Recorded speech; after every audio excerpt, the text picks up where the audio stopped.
उनने हमारी बात नहीं सुनी। हमने 15 साल की सरकार को उखाड़ फेंका।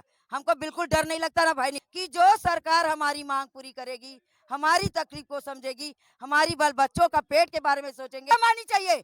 चुल्लू भर पानी में डूब मरना चाहिए दोनों सरकार को, क्योंकि साढ़े और नेता की कितनी है? 2 लाख 2 लाख रुपए, ठीक।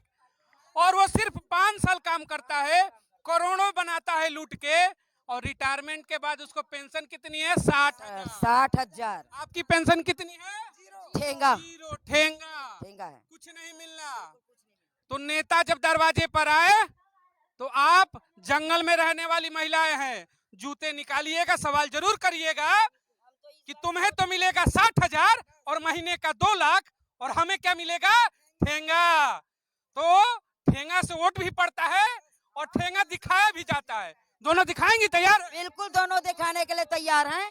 और मैं सरकार से एक चीज और बोलना चाहूंगी, ए राजो छत्तीसगढ़ मैया, जय हो छत्तीसगढ़ मैया। दिल्ली में आखिर इतनी बड़ी संख्या में, आप हजारों की संख्या में महिलाएं आई हैं, प्रमुख मांगे क्या हैं आपकी? हमारी प्रमुख मांगे हैं, हमको सरकार शासकीय कर्मचारी घोषित करे, पेंशन ग्रेजुएटी दे और चिकित्सा भत्ता दे। ये 3 मुख्य मांगे लेकर हम पूरे छत्तीसगढ़ से 1500-2000 की संख्या में आज शंखनाद दिल्ली के जंतर मंतर में किया है। और ये तीनों मांगों पर सरकार जल्दी से विचार नहीं करती है तो छत्तीसगढ़ को, पूरा छत्तीसगढ़ में आंगनबाड़ी कार्यकर्ता, सहायिका पूरे मिल के जंतर मंतर में आकर, चाहे वो 1 महीना क्या, 2 महीना क्या, 4 महीना, 6 महीना भी लगेगा, तो हम यहाँ पर बैठेंगे और यहाँ पर अपनी मांग पूर्ति करवा कर जाएंगे। हम आंगनबाड़ी कार्यकर्ताएं हैं और आप चाहती हैं कि आंगनबाड़ी की जो वर्कर है उनको रेगुलर किया जाए। तो छत्तीसगढ़ में चुनाव है अगले 4 महीने के बाद, तो ऐसा तो नहीं कि आप राजनीतिक दबाव के चलते आपने सोचा कि यही तो मौका है, इस पर लड़ लेते हैं लड़ाई? तो क्या मांगे करेंगी? भारतीय जनता पार्टी और कांग्रेस वहां की प्रमुख दल है, सत्ता शासन में कांग्रेस है, तो क्या इसका दबाव रहेगा चुनाव पे? देखिए, इसमें मैं आपको साफ बताना चाहूंगी, 15 साल बीजेपी की सरकार छत्तीसगढ़ में थी, उनसे हमने मांग किया था कि कम से कम हमको 2000 दे दो, क्योंकि राज्य सरकार बीजेपी सरकार थी, तभी 2000 लागू किया था छत्तीसगढ़ में।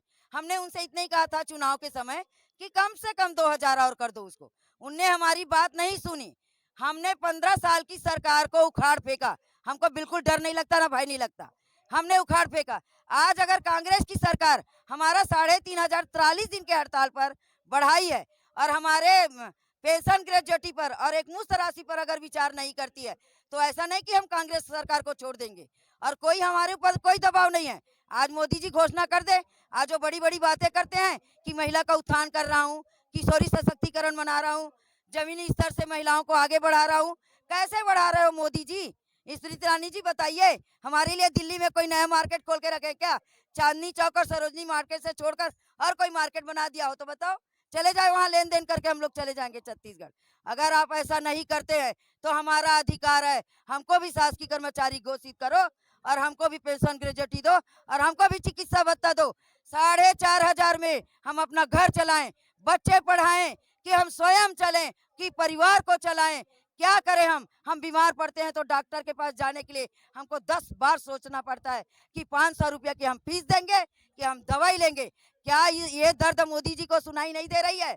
हम दबाव में नहीं कर रहे हैं, हमारी मांग पूरी कर दे, जो हमारा सुनेगा। ये तो समस्या सही है कि 4,500 रुपए में वर्तमान की महंगाई के दौर में एक परिवार को चलाना बहुत ही मुश्किल होता है। लेकिन जो आपकी मांग है वो राज्य सरकारें पूरी कर पाएंगी, तो क्या कहीं ना कहीं कांग्रेस की जो सत्ता शासन छत्तीसगढ़ में है उसे आप चैलेंज कर रही हैं, या तो मांग पूरी करो या बीजेपी की तरह उखाड़ फेंकेंगे सत्ता से तुम्हें? बिल्कुल, बिल्कुल कर रहे हैं हम। एक तो किया है उनने थोड़ा सा राहत, पूरा राहत उनने भी नहीं दिया। कलेक्टर दर की बात किए थे और ला के हमको टिका दिए सीधा 3,500 में। तो या तो वो भी सुधर जाए, अगर नहीं अब हमारी 2 मांगों पर और विचार नहीं करते हैं तो हमको भी सोचना पड़ेगा उनके लिए, क्योंकि हमने सिर्फ ये देखना चाह रहे हैं कि जो सरकार हमारी मांग पूरी करेगी, हमारी तकलीफ को समझेगी, हमारी बाल बच्चों का पेट के बारे में सोचेंगे, उनके नए कपड़े के लिए जो सोचेंगे, हम उसी सरकार को लाएंगे। क्योंकि मेरे को स्वयं को 33 वर्ष हो रहा है, 275 रुपया से हमने चालू किया था वो दर्द हम बता रहे हैं। आज 33 साल हो रहा है, दोनों सरकार को लज्जा नहीं आती कि 33 साल में 6,500 रुपया। शर्म आनी चाहिए, चुल्लू भर पानी में डूब मरना चाहिए दोनों सरकार को। क्योंकि कि कौन सी बात करते हैं इन लोग, कौन से नारी उत्थान की बात करते हैं कि हम ऐसा कर रहे वैसा कर रहे करके। आप एक बार पार्षद बनते हो, आप 4 बार पार्षद बनते हो तो 4 बार पेंशन बनता है आपका। मैं 34 साल और 40 साल नौकरी करने के बाद मेरे को पेंशन ग्रेजुएटी नहीं, मेरे को शासकीय कर्मचारी नहीं, मेरे बच्चों के लिए पढ़ाई के शिक्षा के लिए पैसा नहीं। कितना आँख रुलाओगे सरकार? देखिए, यही दर्द होता है जब आप संसद की कैंटीनों में बैठकर 4,000 से ऊपर की थालियां खाते हैं वीआईपी, तब शायद आपको याद नहीं आता होगा। लेकिन 4,000 रुपए में इनको पूरा परिवार चलाने के लिए कहा जाता है। ये समस्याएं हैं और चुनाव में प्रमुख मुद्दा ये रहेगा। इनका चैलेंज है कि अगर हमारी मांगों को नहीं मांगी तो 15 साल की अगर भाजपा की सत्ता को उखाड़ फेंकेंगे तो 5 साल से जो कांग्रेस की सत्ता बैठी है छत्तीसगढ़ में, उसे भी उखाड़ने का काम करेंगे। मांगे पूरी नहीं होती है तो असर तो डालेंगी चुनाव में। 6 महीने बाद चुनाव है। बिल्कुल, मांगे पूरी नहीं होगी और हमारी जो जायज मांगे हैं, आंगनबाड़ी कार्यकर्ता सहायिकाओं को शासकीय कर्मचारी घोषित किया जाए, जीने लायक वेतन दिया जाए। हमको आप मजदूर में भी नहीं गिन रहे हो मोदी जी और भूपेश जी। मैं आप दोनों से पूछना चाहूंगी कि जो शासन की बड़ी बड़ी योजनाएं हैं उसका काम तो हमसे करवाते हो, काम करवाते समय शासकीय कर्मचारी, लेकिन जब पैसा बढ़ाया जाता है, जब हमको उसका हर्जाना दिया जाता है तो क्या पता आप मानदेय ही हो, आप कुछ भी नहीं हो, जो कि गलत है। मोदी जी और भूपेश जी आपके घरों में, बंगलों में क्या 4,500 में आपका अपने एक कुत्ता को भी पाल के बताते हो तो बताइए आप। और आप अपने, मैं मोदी जी से इस मीडिया के माध्यम से बोलना चाहूंगी, पहले पूरे प्रदेश की आंगनबाड़ी कार्यकर्ताओं को जीने लायक वेतन देने का सोचो मन में, बाद में बड़ी बड़ी शेर पालना और शेर पाल के जो रखे हो ना, किसके पैसे से? हमारे पैसे से, जो कि आपकी सोच गलत है। आज तो एक छोटा सा यहाँ पर टेलर है जंतर मंतर में, इसके बाद आने वाले समय में 2024 से पहले पूरे पिक्चर बाकी है और पूरे भारतवर्ष की महिलाएं यहाँ पर झंडा गाड़ने आएंगी। उसके लिए मोदी जी अभी भी तैयारी कर लें, उनकी कुर्सी छोड़ने को लिए तैयार हो जाए। अच्छा, जब भी छत्तीसगढ़ की बात आती है तो जंगल और जमीन दो शब्द निकल कर आता है, क्योंकि जंगल में जो रहने वाले आप जैसे आदिवासी कबीले के लोग हैं, वही वहां की परंपरा है। उन्होंने ही छत्तीसगढ़ को जीवंत करके रखा है। तो जब आपके साथ ही अगर भेदभाव होता है तो सत्ता शासन पे तो फिर प्रश्न खड़ा होता है। आप क्या कहना चाहेंगी देश के मुखिया और आपके छत्तीसगढ़ के मुखिया से भी? छत्तीसगढ़ के मुखिया को भी ये पता है कि जब महिलाएं और आदिवासी क्षेत्र के जो बिहार से उठ के आए हैं, सब कार्यकर्ताएं, सहायिकाएं, बहनें हमारी, वो उनकी मांगे पूरी ना हो तो जी, उनकी मांगे पूरी नहीं होगी तो क्या होगा उनके ऊपर। इसलिए अभी तो हमारे राज्य सरकार ने थोड़ा सा राहत दे के हम लोग को शांत कराने की कोशिश की है, और यही चीज हम आज यहाँ आके शंखनाद कर रहे हैं, एक दिवसीय धरना प्रदर्शन करके कि मोदी जी आप भी सुन लीजिए, अगर आप हमारी मानदेय वृद्धि नहीं करते हैं, हमको पेंशन ग्रेजुएटी नहीं देते, क्योंकि पेंशन ग्रेजुएटी इसलिए बोलते हैं कि जब हमारा शरीर चल रहा है तब तक हम यहाँ काम कर रहे हैं, 4,500 में काम कर रहे हैं, फिर अभी हमको सरकार भी पसंद कर रही है और घर के परिवार के लोग भी, क्यों हम घर में पैसा दे रहे हैं, घर का पालन कर रहे हैं, और जब हमारा शरीर थक जाएगा, हम निर्बल हो जाएंगे, बुढ़े हो जाएंगे, तब ये सरकार भी हमको 62 साल, हमारा शरीर नहीं भी थका रहेगा फिर भी हमको सरकारी कर्मचारी जैसे 62 साल में सेवानिवृत्ति दे देता है। डर कहीं ना कहीं यही है कि जब जवानी में 4,000 तो फिर बुढ़ापे की नैया कैसे पार लगेगी, फिर तो झंझट हो जाएगा। जी बिल्कुल झंझट हो जाएगा, घर में कोई पसंद ही नहीं करेगा, जब एक पैसा हमारे तरफ से नहीं आएगा तो तुम क्या किए, 62 साल तक वहाँ काम किए तो क्या मिला तुमको, एक प्रशस्ति पत्र, बस यही तो होगा। आपको भी दिक्कत समझ में आ रही है कि भविष्य में जब बुढ़ापा आएगा तो जवानी तो 4,000 पे कट नहीं पा रही है, बुढ़ापा में तो 1 रुपया नहीं मिलेगा, तो फिर तो भाई दिक्कत खड़ी होगी। क्या मांग होगी सरकार से?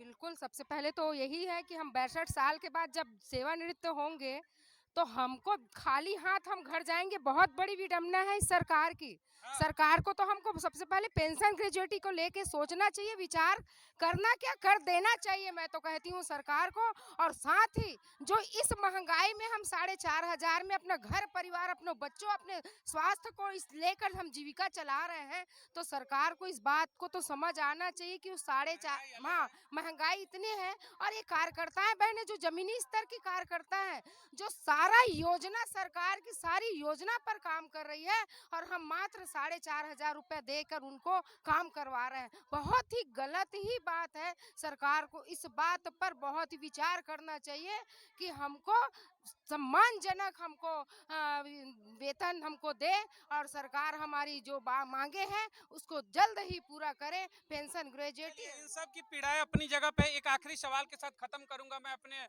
वार्ता को। देखिए, जब हम अभी 6 महीने बाद मैं कह रहा हूँ छत्तीसगढ़ का चुनाव है, आपके दरवाजे पे नेता आएंगे आपके यहाँ वोट मांगने। जब कोई किसी को आप वोट दे करके एमएलए एमपी चुनते हो तो उनकी सैलरी 2 लाख रुपए महीने की होती है, और आपकी कितनी है? 6,500। आपकी कितनी है? 6,500 और नेता की कितनी है? 2 लाख।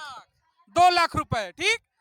और वो सिर्फ 5 साल काम करता है, करोड़ों बनाता है लूट के, और रिटायरमेंट के बाद उसको पेंशन कितनी है? 60,000। आपकी पेंशन कितनी है? ठेंगा जीरो, ठेंगा, ठेंगा है। कुछ नहीं मिलना।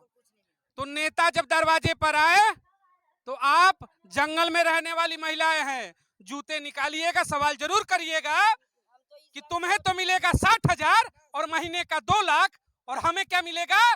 ठेंगा। तो ठेंगा से वोट भी पड़ता है और ठेंगा दिखाया भी जाता है। दोनों दिखाएंगी? तैयार? बिल्कुल, दोनों दिखाने के लिए तैयार हैं। और मैं सरकार से एक ही चीज और बोलना चाहूंगी, ये राजनीति पार्टी क्या है, राजनीति हम कर्मचारियों के बीच में भी करती है। हमारे में मिनी आंगनबाड़ी एक संचालन करती है, जिनको 7,500 और हमको अब देगी 10,000, अभी जो बढ़ाए उससे मिला के, और ये उनको देती है 3,000, हमको 4,500। तो मतलब हमको आपस में लड़वाने की काम। उनका बस चले तो इस सिक्के पे दे दें, तो जो सिक्का लटका रखी है आप, इस सिक्के पे वो काम करा ले आपसे। बिल्कुल काम करा सकते हैं। मैं बताई ना, शर्म हया तो है नहीं, चुल्लू भर पानी में डूब मरना चाहिए। मैं बोलती हूँ इस महंगाई में अगर इस तरह का काम करवा रहे हो तो आप लोगों को थोड़ा बहुत तो शर्म आना चाहिए, और नहीं तो जीने लायक वेतन दो, और नहीं तो हमको भी प्रति वर्ष, जैसे 5 वर्ष हो गया, 10 वर्ष हो गया, तो हमारा कुछ ऐसा नियम बना दो। नहीं तो ऐसा नियम लागू करो कि हमको प्राइमरी टीचर बनाते जाए, इधर पीछे से हमारे कर्मचारी आते जाए और पीछे से भर्ती लेते जाए, हमारा उत्थान होते जाएगा। क्यों नहीं ऐसा? चलिए, एक बार जयकारे के साथ मैं चाहूंगा आप अब एक बुलंद आवाज के साथ, दिल्ली चढ़कर आई हैं आप छत्तीसगढ़ से, एक बुलंद आवाज दीजिए ताकि सत्ता शासन के बहरे कानों में आपकी आवाज पहुंच जाए। जोर से। छत्तीसगढ़ आंगनबाड़ी कार्यकर्ता सहायिका संघ जिंदाबाद, छत्तीसगढ़ आंगनबाड़ी कार्यकर्ता सहायिका संघ जिंदाबाद। हम सब अभी से अंगड़ाई है, अभी से अंगड़ाई है। हर जोर जुल्म के टक्कर में, हर जोर जुल्म के टक्कर में इंकलाब जिंदाबाद, इंकलाब जिंदाबाद। लेके रहेंगे अपना हक, लेके रहेंगे अपना हक। चलिए, बहुत बहुत धन्यवाद। इन्होंने अपनी लड़ाइयों का ताल ठोक दिया है। आने वाले समय में चुनाव में इसका असर जरूर दिखेगा। देश में राम की बात होती है तो राम के साथ सीता की भी बात होनी चाहिए। अगर माँ सीता यहाँ बैठी है तो सीता के ऊपर भी चर्चा होनी चाहिए, सिर्फ राम पे चर्चा नहीं होनी चाहिए। जय हिंद।